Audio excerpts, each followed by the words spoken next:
to my channel and thanks so much for clicking on today's video. So as you can tell by the title, this is my labor and delivery story. So this video is part of a 2-video series, which is basically documenting my pregnancy story and my delivery story, which I'm going to talk about in a little bit. So if you haven't watched part 1, which is the whole pregnancy story, then please go ahead and watch that. I'll make sure to link it up here and down below, so check that out if you'd like to see that first, and then you can come on to delivery story. Yeah, so before I get started, of course, don't forget to hit that subscribe button if you haven't already.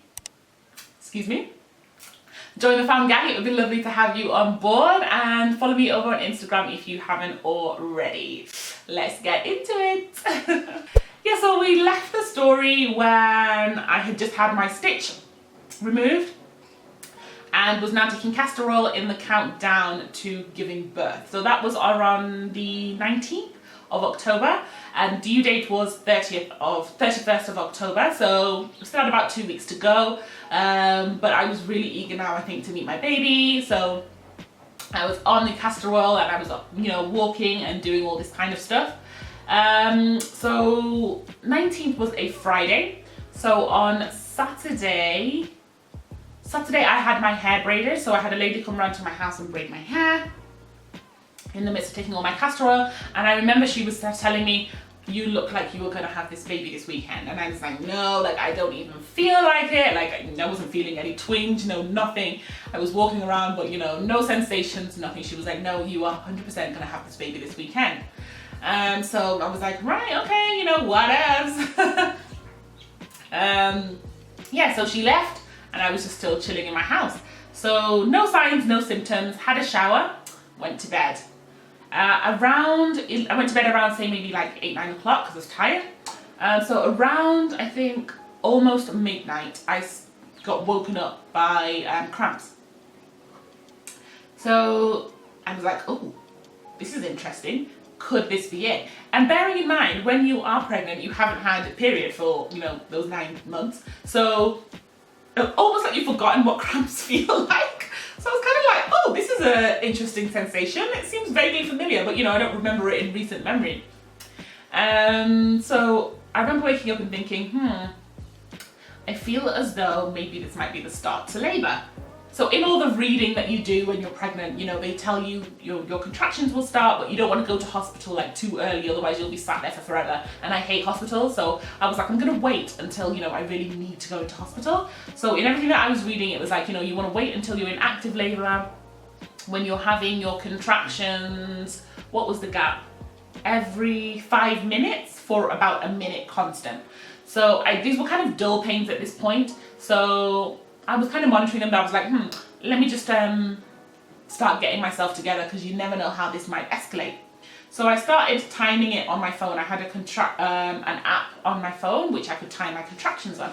So I started timing the contractions, and they were regular, so in terms of every 5 minutes, but they weren't very long, so they weren't like up to a minute. They were maybe, and it was kind of fluctuating. Some would be 20 seconds, some would be 10, some would be 30, like, it was moving up and down and all over the place. But it was every 5 minutes or so. So I called my doc and I was like, hey, I feel like I might be starting to go into labor. I'm timing my contractions and this is the thing. Do I wait until they're a bit more intense? And she was like, Olivia, she laughed at me actually. She was like, Olivia, go to hospital. She was like, go to hospital, let them check you out. You just had a stitch out. And when you have had a cervical stitch put in, your cervix can open really quickly, as in, like, you can dilate really, really quickly. So you could end up basically giving birth. She was like, Olivia, you don't want to have this baby at home, go to hospital. So I showered, got myself together, bag was already packed, hospital bag. So, got that together. Nick was up, he showered, whatever, we've left. So the contractions now were starting to slowly get more intense. And I think it was around maybe like 1:30 when we set off to go to the hospital, but I remember coming down the stairs and being gripped by one contraction there. Like literally, Nick was like, come on, let's go. Like, shut the door, let's leave. And I'm like, I can't move. Like, I literally couldn't move. Like, the pain was crippling, like it was gripping. I literally couldn't move, so I had to stand still, let that contraction pass before I could do anything. If you've had a baby before, you know the deal. It was at that point of, you know, you can't do anything while contractions are happening. So I think before we left the house, I called my mum and told her, listen, we're on our way to hospital, meet you there. Because she, so I was like, listen, I've started going into labour, meet you in the hospital, right? So we've left our house and we've gone to Nairobi Hospital, which isn't too far from where we stay, and of course it's the middle of the night, so there's no traffic. So we've made it there in about like 10-15 minutes. So we get to the hospital and we're getting out of the car, trying to find our way to the main entrance. Again, I get out of the car, another gripping contraction. These have been happening in the car as we're on our way. Nick is like, what's wrong with you? Like, he's like, aren't we supposed to be rushing to the hospital? Why are you standing by the car? And I'm just like, oh my God, if you understood the pain that I'm in, I literally couldn't even speak. But I was like, if you understand the pain that I'm in, I literally can't move. And I started getting mad at him because I was like, why are you asking me to hurry up? You don't understand how much pain I'm in. Like, hello. But we made it in, and then got to the maternity ward, or is it the labour ward, whatever. Registered in, and I actually took a picture of myself between contractions, just sitting on the side while Nick was registering us in. I was trying to insert it here. I looked just so serene, but honestly, it was going left. During the contractions, it was one of those of, you know, like, I couldn't talk to anybody, but I took this picture in between. So at this point, I think by the time they'd like registered us in and I was taking this picture, it was about 1:45. So they got a bed ready, and I had booked in for a private room, but they put me in the ward because there wasn't a private room ready. So I was in the ward, and then the nurse came by to do a check. If you haven't had a baby, second to the pain of giving birth is the pain of a cervix check. Oh my God, like, I had heard it was bad. Nothing could prepare me for that pain. So the nurse, bless her soul, she was petite, so she had quite small hands, but the pain was ridiculous. And I don't think it's the pain of her putting her hand in, it's the pain of her fiddling around with your cervix to measure it with her fingers so that she can tell how far dilated you are. The nerve endings on the cervix must be like, I don't know, like about a million. Like, it was so painful, to the point where I was scooting on the bed to try and get away from her, and she was following me with her hand because it was so painful. But anyway, she measured my cervix, and at that point I was 4 centimeters. So Nick's on the phone to the doctor letting her know, you know, we've made it to the hospital, we've registered it in, she's at 4 centimeters. So she texted me actually, she texted me and she said, I'll just tell you now, she texted me, this was at 2:06 a.m. on the 21st of October. Hi, you're at 4 centimeters, let me give you 2 hours, then I'll come. In case you feel like going for a long call before then, please call me immediately, thanks. So this was her basically, so according to her assessment, and I guess, you know, she's delivered loads of babies, I should have had a 2-hour window before I progressed to any significant point for her to intervene. Because there's really not much that they can do. The nurses will monitor you and will keep coming round and checking that your cervix is dilating and how far you are. But that's kind of it. It's kind of you and God. Like, as in, it's you, Jipangi, like, you're on your own until it's actually time to deliver. Because there's nothing that your doctor can really do. So, so I'm in there. The contractions now are really taking hold. As in, they're almost not giving me a break. They're almost back to back. Like, you know, they're coming really fast. So I remember phoning the doctor again and being like, hey, please ask them to give me... No, so the nurse came again, because I think, so they were monitoring me, and the nurse could tell that, you know, obviously I was in quite a lot of pain, and she was like, maybe you're progressing quite a bit. So she decided to check me again, the most excruciating pain that I've ever felt. So she measured me again, and I think within the space of 45 minutes, I was at 7 centimeters. So I jumped 3 centimeters in a really short amount of time. Bearing in mind, my doctor had said, I'll give you 2 hours before I check in. So obviously this had progressed really quickly, so Nick gets onto the phone again and he's like, hey, you know, she's at 7 centimeters. My doctor is like, right, okay, I'm on my way immediately, like I'm coming. So I talk to her and I'm like, doc, please let them give me some medicine for this. Like I need drugs, like this pain is not the one. Like I know myself, and I was telling her like, look, where we are now, if this is at 7 centimeters and we're trying to make it all the way to 10, like I ain't gonna make it on my own. Give me the drugs. Like as in, and I'd always said this before going in, like I want all the drugs. Like if it's available, give it to me. Like I want it, I need it now. So she was really hesitant. She was like, Olivia, you know, the drugs aren't really good for the baby. I was like, no, you need to give me the drugs. So the nurse came round and injected me with something, which at the time I believed was drugs, because I believed my doctor had acquiesced and had agreed to give me this medicine. But now when I reflect on it, I need to ask her actually point blank, because there was no change. Whatever she put in, zero, no change, nothing. I felt nothing. So if these drugs exist, they clearly just don't work. And I have heard this before, that if you go past a certain point, there's nothing that they can do for you in terms of pain management. Like, you know, it just is what it is. So I was feeling every single thing and nothing dulled. Everything was on. No gas and air, like as in there was nothing to hook me up. So my doctor arrives, they check me again, and I think at that point I was ready to go to the delivery room. So whatever these drugs were, they were on a drip. On you know, one of those like metal standy things, and so the bag was up there and it was attached to my arm. So they were like, right, you need to come off the bed and walk to the delivery room. Bearing in mind at this point I'm having back-to-back contractions which are not letting up. The pressure is intense, like as in things are just wild. Like I'm not hacking, I'm just not hacking, you guys, like it's horrible. Anyway, I hobble with my little bag thing. I lean on that little rail and go all the way. It wasn't even far, it was probably like 3 doors down to the delivery room. So I make it to the delivery room and then I climb up onto the bed. When I climb up onto the bed, the pediatrician is there, the doctor is there, the nurse is there, and Nick's in the room.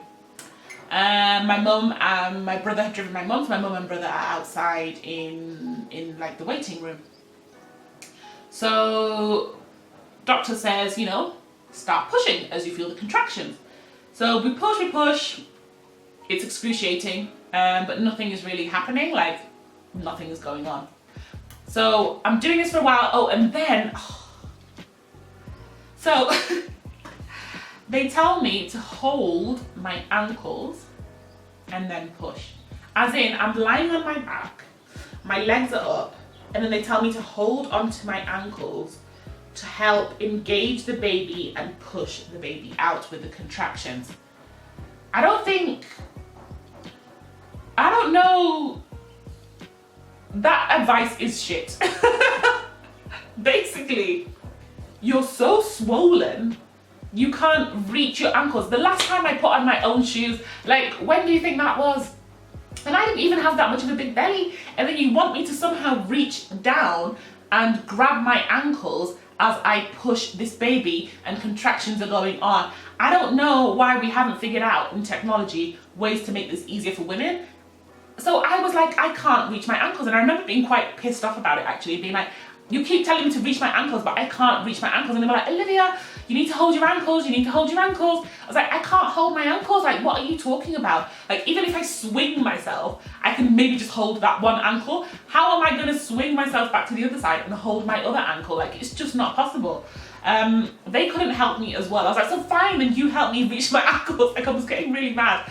And then I was like, then help me reach my ankles. And then they were like, oh, we can't because we're sterilized. Like they've got gloves on, they've got their whole thing on, they can't hold your ankles because that's not sterilized.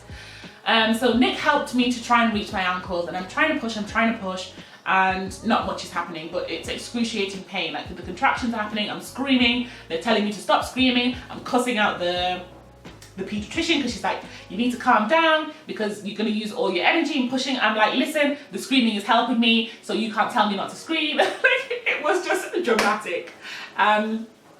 I felt so much pressure and like almost like attacked by, they weren't attacking me, but you know when you just feel like everyone's shouting at you to do something and you're really trying your best and this is all that you can do. You're in so much pain, like pain that nobody ever told you that you would be in, or you could even conceive that you would be in.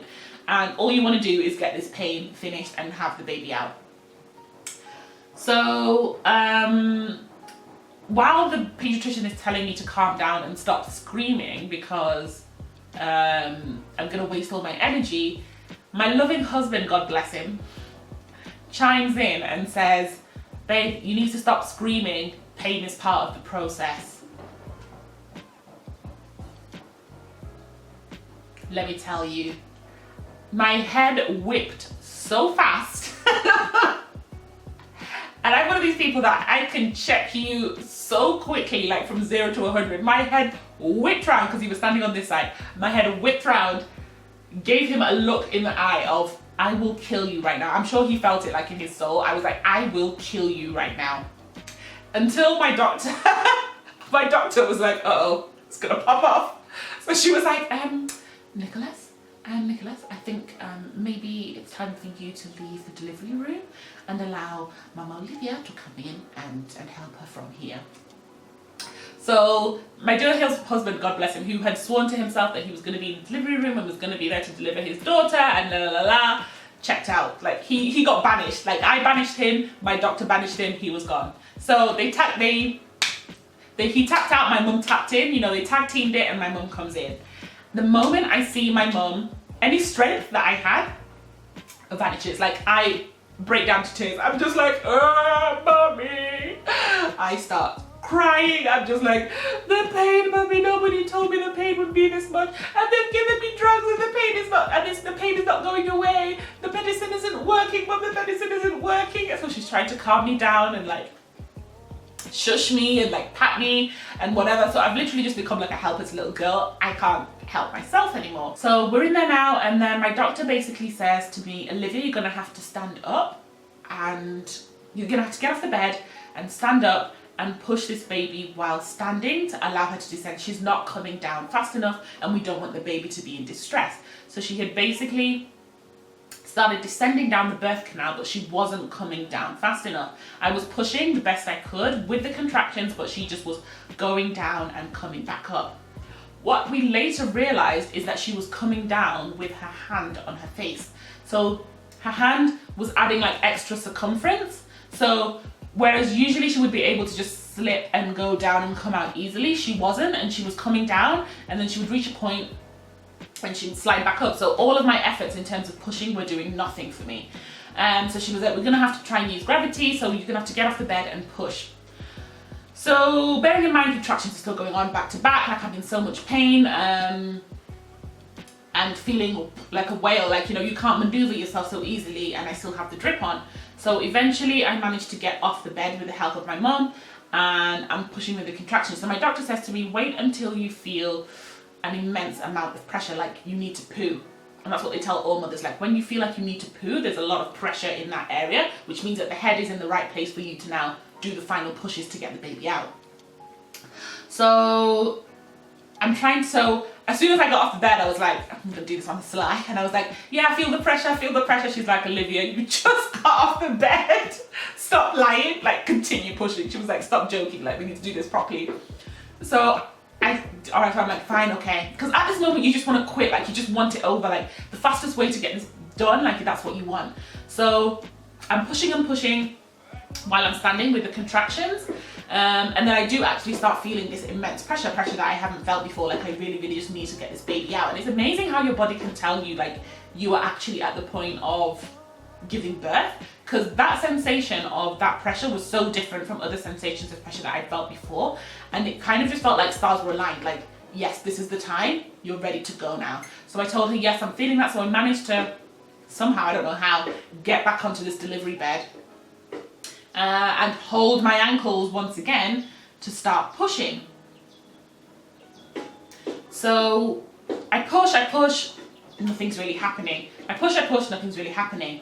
So at this point, I'm you know, delirious, like crying, screaming, everything. My mum is also one of these people that can't handle her children being in pain. Number one, she hates hospitals, she hates needles, she hates anything to do with that, like to the point that it's almost a phobia. And seeing me, I think, in that much pain just sent her over the edge. So can you imagine the woman that has come in to support me while my husband has bailed is also bailing? Like, she was literally on the side of the bed like this. Like, she had stopped with the, oh, encouraging, oh, no, that had stopped. She was just on the side of the bed, clinging for dear life, as if it was her that was giving birth. Listen, my doctor was like, Mama Olivia, I think it's best if you leave the delivery room. So my mom was also chased out of the delivery room. So I'm in this room all on my own for the final lap, basically. This is it, like, it's me. So, you know, I'm very aware that I'm on my own. So I'm like, right, Olivia, you got to pull this together. Like, you've got to get this done. Like, you need to do this. Because there's nobody else to kind of give me the strength. You know what I mean? Like, it's you, Olivia. You've got to do this. Make sure, I mean, you've struggled all this way to carry this baby. Let's do this. Like, you know, I'm kind of like giving myself a pep talk in my mind. Like, come on, girl, you got this. You got this. I mean, it's excruciating pain, but you've got this. Like, you've got no choice. I always say to people, once you're pregnant, it's in. So if you decide to keep the pregnancy, there's only one way for it to come out. Well, there's a couple of ways, but it has to come out. And if you've opted the natural delivery route, then there's only one way. So, you know, you're screwed. You've got to do what you've got to do. So my doctor says, Olivia, so my doctor says, the baby isn't going to come out on her own. The space is too small for her to come out. So we're going to need to cut. So I give her consent to cut. So she she puts in local anesthetic, so she injects me, and then she makes a cut, which I didn't feel any of that. The injection was like a tiny prick in comparison to the pain that I was feeling. And then she also used a vacuum, I don't know what they call it, whatever, to help suck baby out. So as I'm pushing, so she's made the cut to give the extra room, because baby's coming out with her hand.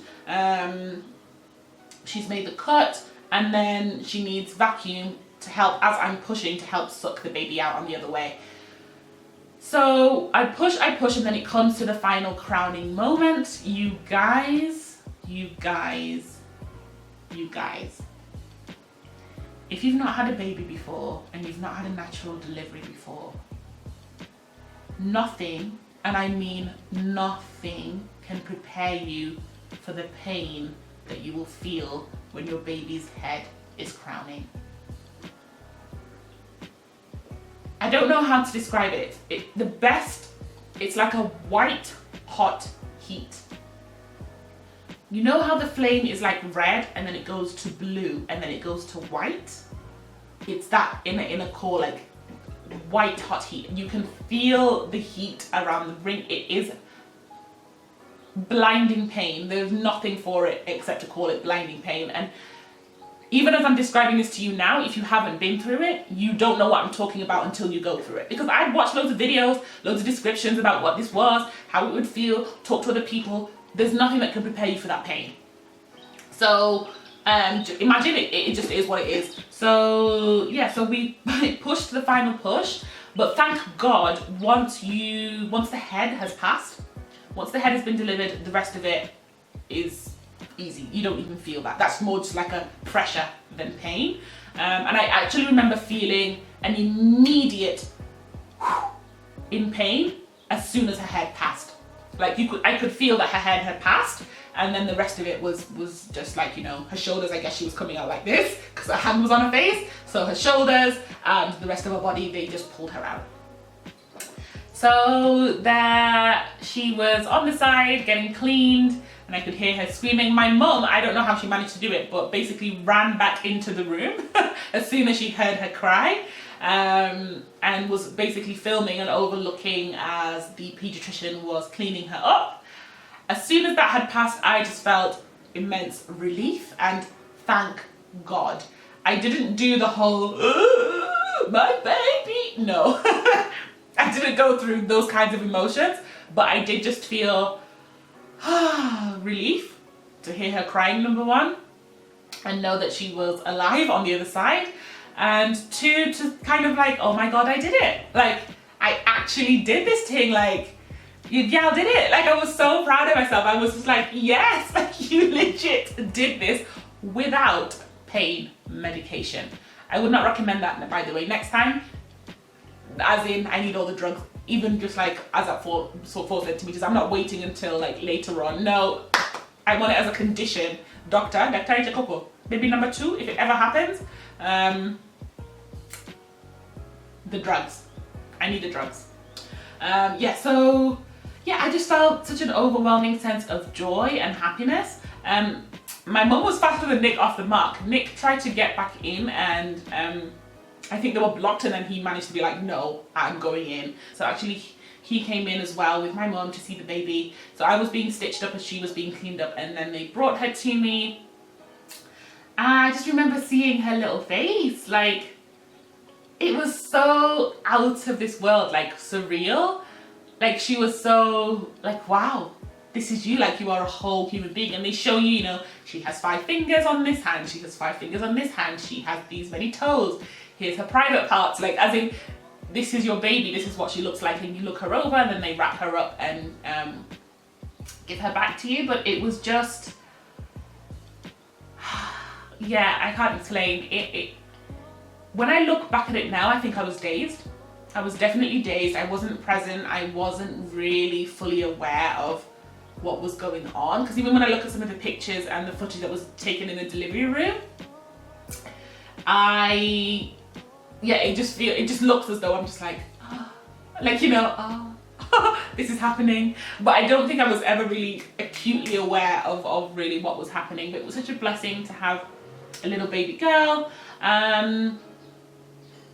So to be honest, I can't really remember the next steps after that, but anyway, they moved me out of the delivery room and put me in a recovery room, and I stayed in there for the rest of the day and had some family and friends visit.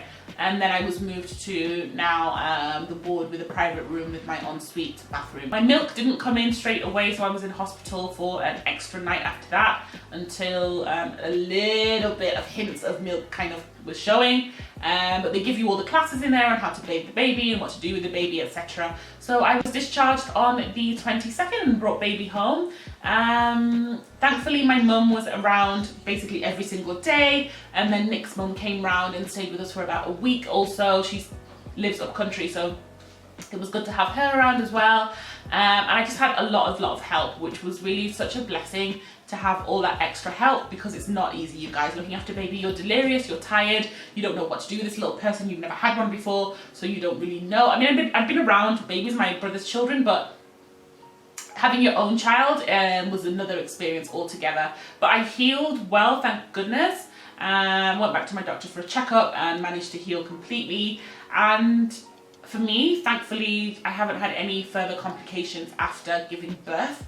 And I thank God so much for that, especially as I said, especially as I said in the first video, with all the stories that are in Kenyan social media at the moment about complications during and after birth, that mine were really nothing to speak of. So mine was a really quick story. I gave birth to her within 3 hours. I mean, I was in the hospital at around 1 a.m. and had given birth to her by 4 a.m. So it was really just really quick. And I thank God for that, because girl, I don't think I could have made it. I mean, I had people in the hospital who were there for 20 something hours. Hats off to you. I don't know how you did that. God's grace only, I guess. Yeah, so that brings me to the end of this video. So if you have any questions or comments, please leave them down below, and we can have a little chat in there, and I'll try and answer anything the best that I can. Again, I'll make sure to leave my doctor's details and information down below, because I think she was amazing. And I will see you in my next video. Bye.